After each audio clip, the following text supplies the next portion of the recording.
الحمد لله حمدا كثيرا طيبا مباركا فيه كما يحب ربنا ويرضى. وأشهد أن لا إله إلا الله وحده لا شريك له وأشهد أن محمدا عبده ورسوله. وصلى الله على نبينا محمد وعلى آله وصحبه. أما بعد. يقول ربنا جل في علاه: أعوذ بالله من الشيطان الرجيم. انفروا خفافا وثقالا وجاهدوا بأموالكم وأنفسكم في سبيل الله ذلكم خير لكم إن كنتم تعلمون. لو كان عرضا قريبا وسفرا قاصدا لاتبعوك ولكن بعدت عليهم الشقة وسيحلفون بالله لو استطعنا لخرجنا معكم يهلكون أنفسهم والله يعلم إنهم لكاذبون. عفى الله عنك لما أذنت لهم حتى يتبين لك الذين صدقوا وتعلم الكاذبين. Jemaah subuh yang dimuliakan oleh Allah Subhanahu wa taala, di ayat yang ke-41 dan setelahnya dari surah At-Taubah, Allah Subhanahu wa taala mengatakan infiru khifafan wa thiqala. Berangkatlah kalian untuk berperang. Khifafan wa thiqala, dalam keadaan ringan atau berat, sempit atau longgar, baik kaya atau miskin, tua atau muda.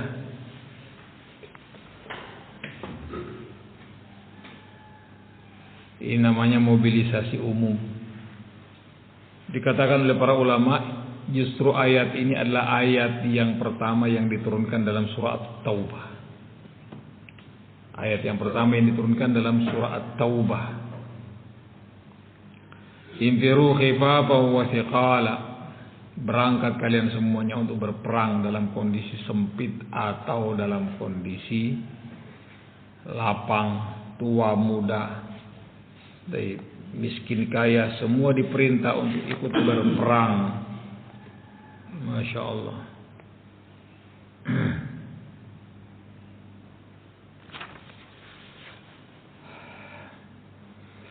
Ini diturunkan oleh Allah Subhanahu wa taala ketika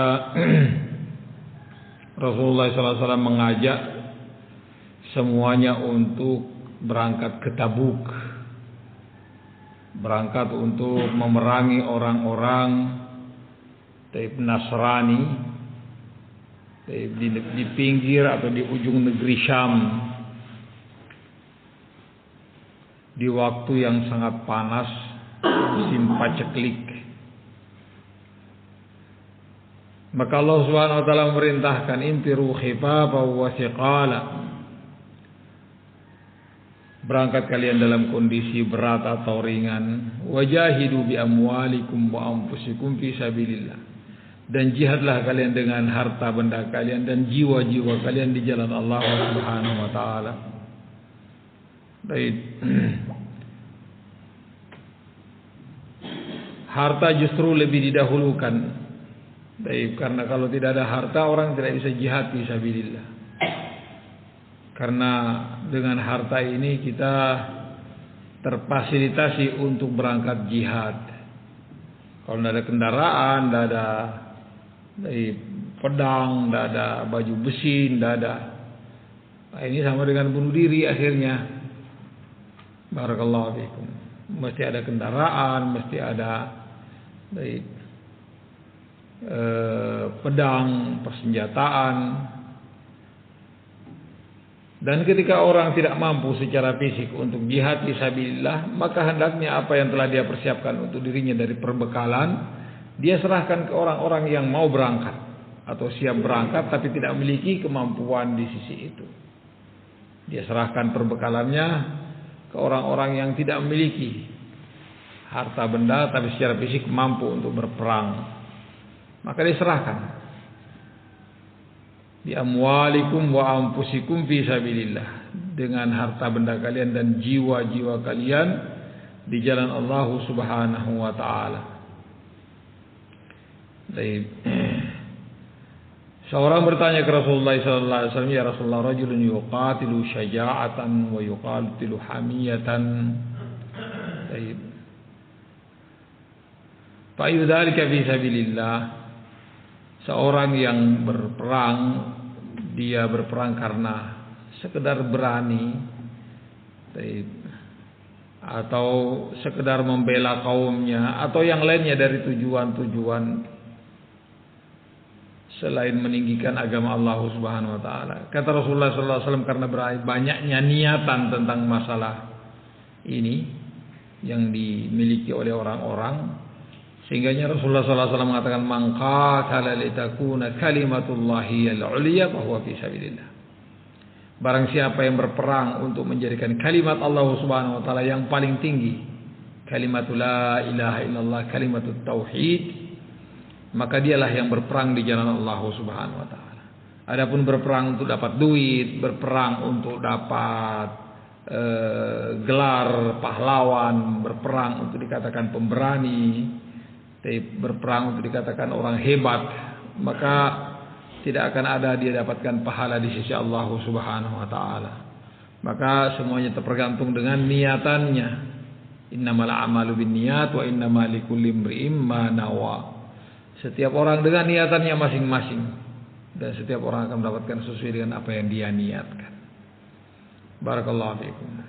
Dan sangat berbahaya ketika amal-amal saleh ini dilakukan dengan niatan bukan mencari wajah Allah dan bukan mencari pahala di sisi Allah Subhanahu wa taala. Karena Rasulullah sallallahu alaihi wasallam telah mengatakan bahwa inna awalan nasi yuqda yaumal qiyamah alaihi. Sesungguhnya manusia yang paling pertama diputuskan perkaranya oleh Allah Subhanahu wa taala di hari kiamat. Dari manusia yang pertama diputuskan perkaranya di hari kiamat, apakah masuk surga atau neraka. Rajulun, kata Rasulullah SAW, seseorang ustushhidah, dia mati dalam peperangan, nampaknya membela agama Allah Subhanahu wa taala. Fa utiya bihi, maka didatangkanlah dia menghadap Allah Subhanahu wa taala. Fa'arrafahu ni'amahu fa'arafaha. Allah Subhanahu wa taala mengingatkan nikmat-nikmat yang Allah berikan kepadanya berupa kekuatan fisik yang luar biasa, kecerdasan dalam berperang, dan yang lainnya dari nikmat-nikmat yang Allah Subhanahu wa taala berikan untuknya. Fa'arafaha, maka dia pun mengingatnya betapa banyak nikmat Allah yang Allah berikan kepadanya. Kemudian Allah mengatakan, fama amilta fiha, terus apa yang kau lakukan dengan nikmat-nikmat itu wahai hambaku? Qala qataltu fika hatta stushhidtu, aku berperang di jalanmu ya Allah sampai aku mati syahid. Maka dikatakan kepadanya, kadzabta, engkau dusta. Fa innama qatalta liyuqal jari, akan tetapi engkau berperang hanya sekedar untuk dikatakan orang hebat, jago. Itu tujuanmu berperang. Fa umira bihi fasuhiba ala wajhihi hatta ulqiya finnar, maka diperintahkan dia untuk diseret pada wajahnya sampai dilemparkan masuk ke dalam neraka. La haula wala quwwata illa billah. Ini kenapa? Karena niatannya bukan lillahi subhanahu wa ta'ala. Baik. Contoh kedua yang diberitahukan oleh Rasulullah sallallahu alaihi wasallam, rajulun talabal ilma wa 'allamahu wa qara'al Qur'an. Orang yang telah menimba ilmu agama dan mengajarkannya, mendakwahkannya.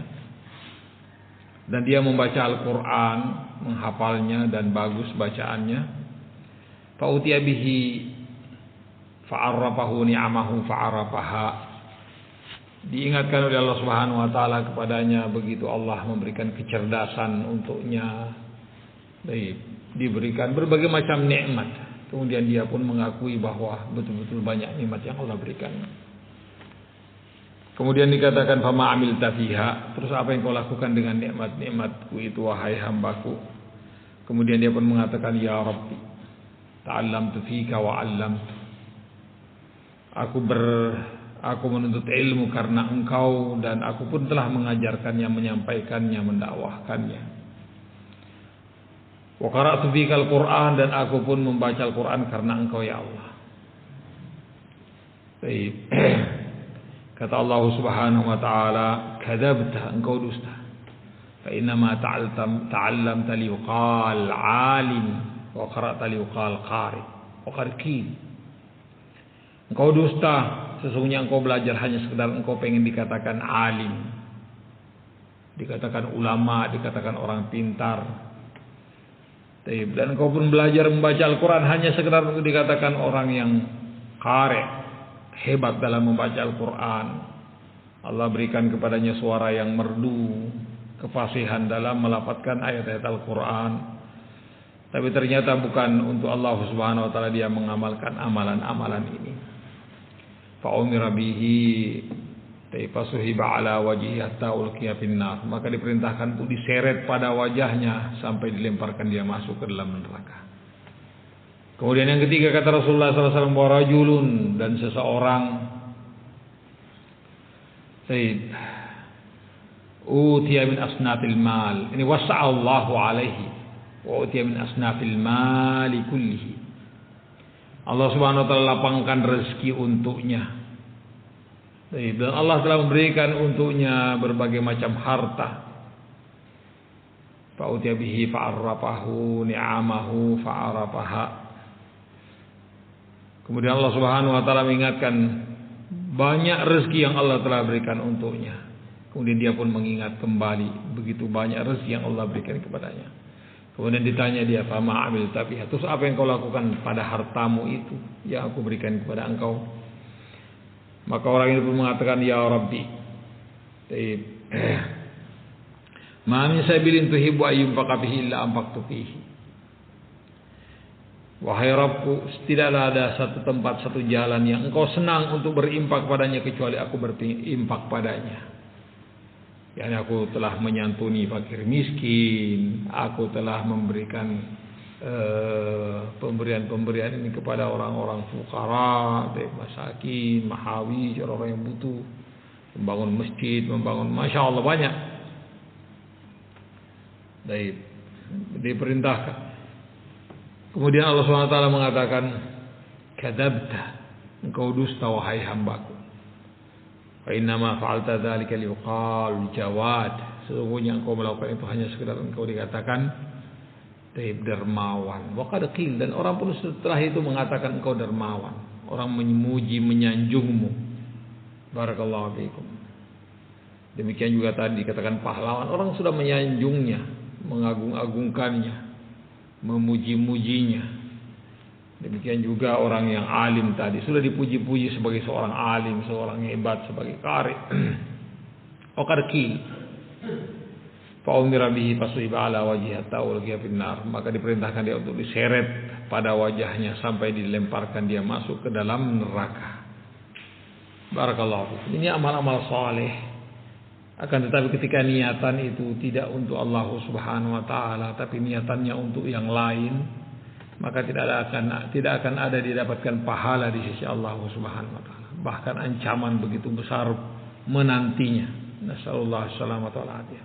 Ini cuma contoh. Tiga perkara ini cuma contoh. Orang menimba, orang jihad fisabilillah, ini amal yang sangat agung. Orang yang menuntut ilmu dan orang yang berinfak di jalan Allah Subhanahu wa taala, ini amalan yang luar biasa. Demikian juga ibadah-ibadah yang lainnya, karena sini semuanya ibadah. Jihad fisabilillah, talabul ilmi, kemudian as-sadaqah, ibadah. Sama seperti itu pula puasa, salat. Barakallahu fiikum. Apapun yang kita lakukan dari amal saleh, lillahi subhanahu wa ta'ala, harus lillahi subhanahu wa ta'ala, karena ikhlas ini adalah inti dan saripati ibadah. Dan syarat dikabulkannya ibadah. Syarat dikabulkannya ibadah. Ibarat sebagai bangunan, dia pondasinya. Ibadat satu jasad, maka dia adalah rohnya. Maka ikhlas adalah suatu yang sangat kita butuhkan dan senantiasa kita perbaharui, karena niatan-niatan ini senantiasa berubah-berubah, berganti-ganti dengan bisikan-bisikan syaitan yang datang.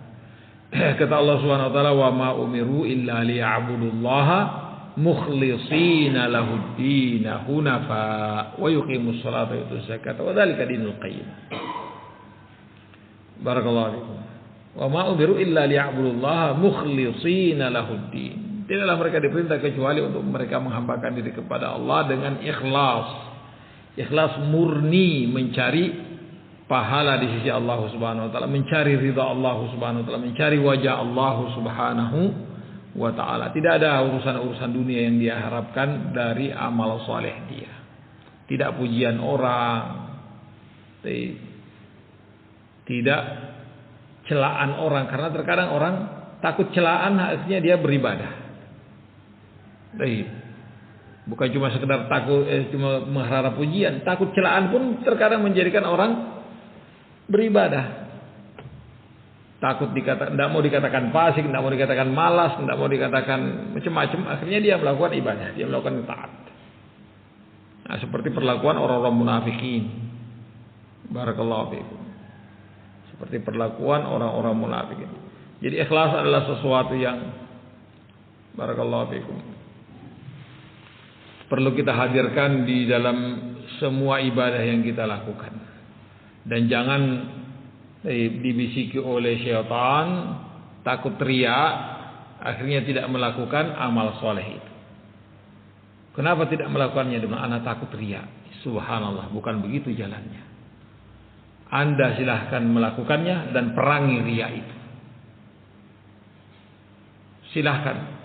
Barakallahu fikum. Silahkan melakukan amal soleh itu dan berperang melawan riya. Minta pertolongan kepada Allah Subhanahu wa taala agar supaya kita semuanya diberi keikhlasan oleh Allah Subhanahu wa taala. Diberi kejujuran oleh Allah Subhanahu wa taala dalam beribadah. Baik. Kemudian Allah Subhanahu wa taala mengatakan dzalikum khairul lakum in kuntum ta'lamun. Yang demikian itu adalah lebih baik untuk kalian di dunia dan di hari akhirat. Baik, karena Allah Subhanahu wa taala menjamin untuk orang yang jihad fisabilillah, kalau dia mati maka dia masuk surga. Subhanallah. Kalau dia mati dia masuk surga. Dengan catatan ini tadi. Baik. Jihad fisabilillah, betul-betul ikhlas lillahi subhanahu wa taala. Dzalikum khairul lakum in kuntum ta'lamun. Itu lebih baik untuk kalian. Kalau kalian mati, maka Anda akan masuk surga. Kalian masuk surga. Dan kalau kalian masih diberi hidup oleh Allah Subhanahu wa taala, maka kalian akan kembali ke rumah kalian, kampung halaman kalian, memboyong harta ghanimah atau pahala yang begitu besar. Jadi jihad bukan untuk mencari harta. Tapi itulah konsekuensinya. Kalau Anda menang berarti Anda dapat harta, tapi bukan harta tujuan Anda. Barakallahu fiik. Sama seperti kalau kita beribadah kepada Allah Subhanahu wa taala. Kehidupan dunia sudah dijamin oleh Allah Subhanahu wa taala sehingga tidak perlu Anda meniatkannya. Karena Allah sudah jamin siapa yang beriman kepada Allah Subhanahu wa taala beramal saleh, maka niscaya Allah Subhanahu wa taala memberikan untuknya hayatan thayyibah. Allah akan memberikan rezeki untuknya. Jadi tidak perlu beribadah untuk berharap dunia. Karena itu sudah pasti. Barakallahu fiik. Silahkan beribadah kepada Allah Subhanahu wa taala untuk mencari akhirat, maka dunia akan ikut. Baik. Dan barang siapa yang beribadah kepada Allah Subhanahu wa taala untuk mencari dunia, dia tidak dapatkan dunia dan juga tidak dapatkan akhirat. Kecuali apa yang Allah telah tetapkan untuknya dari urusan dunianya. Wallahu musta'an. Dzalikum khairul lakum in kuntum ta'lamun. Demikianlah yang terbaik untuk kalian di dunia dan di hari akhirat jika sekiranya kalian mengetahui. Ini barakallahu fikum. Ternyata cuma satu ayat yang kita bahas di pertemuan, insyaallah kita lanjutkan di pertemuan berikutnya di ayat yang ke-42. Barakallahu fikum. Kita tutup kafaratul majlis. Subhanallah bihamdika asyhadu an la ilaha illa anta astaghfiruka wa atubu ilaik.